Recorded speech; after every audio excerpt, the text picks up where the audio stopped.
Alrighty. Welcome to Music Monday, folks.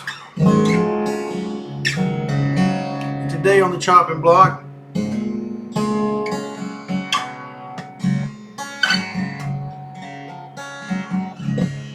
is a tune called Mile Marker 6. Alright, so I had the idea for this song. We had a house show, and it turned out to be called The Big Pig at a friend of mine's place down in Oconee, Georgia. Clay Gledhill's farm down there. It's got about 700 acres down there in Oconee, just right next to the Oconee River. Beautiful place, wildlife everywhere. You know, when you need to get away from it, when you need to get back in nature, this is a place you go. So we had a fantastic weekend there, and you know, it had such an impact on me. I said, man, I'm going to write a song about this place. So I had this little picking piece of music. It's in Dad again. I'm half step down right now. Don't let that throw you off.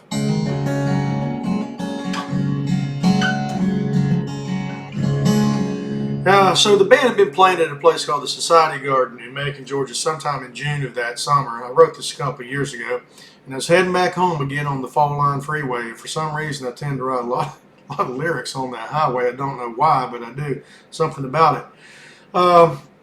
You know, I was going down the road, and I just found a piece of scratch paper in my car. I pulled off, and I gave these lyrics to Clay. I wrote them real quick going down the road, kind of like I did on Soldier On. But the funny thing about it is at the bottom of it, I had a marsh hen sauce recipe on the bottom of the piece of paper.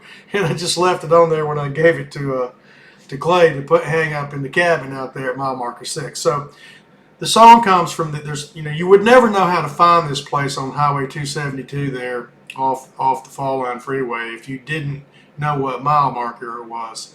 And it's right there at mile marker 6. It's just a fence gate. There's an old farmhouse, and you'd go right past it and never think anything about it. So that's where the name of the song came from. Now I want to zero in on that first verse when it says, Sunday morn, bells ring on Sunday morning, because it was a Sunday. We had played Saturday. I was heading back to Augusta. Bells ring on Sunday morning with the cherry blossoms bloom, and Macon is famous for the cherry blossoms.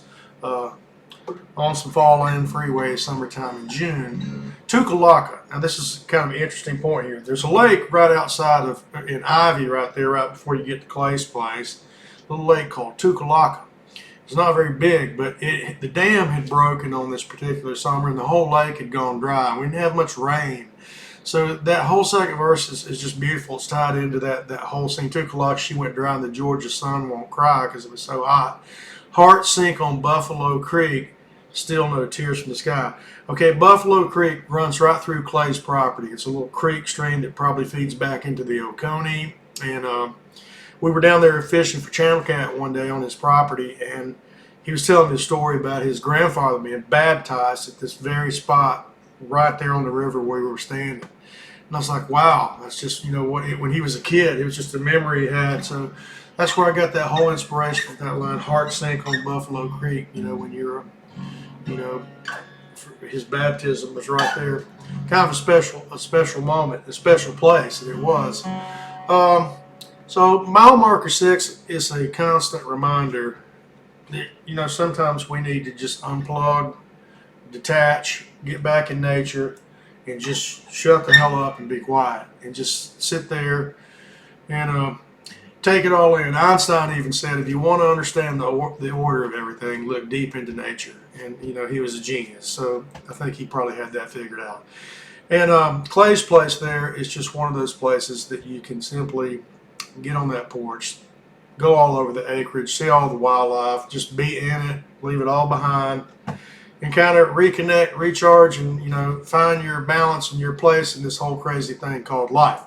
So that's it. Mile marker 6, a song I wrote for my good friend Clay Gledhill from Macon, Georgia, about his family place there in Oconee, Georgia. And it is a magnanimous place. And as Paul Harvey would say, now you know the rest of the story.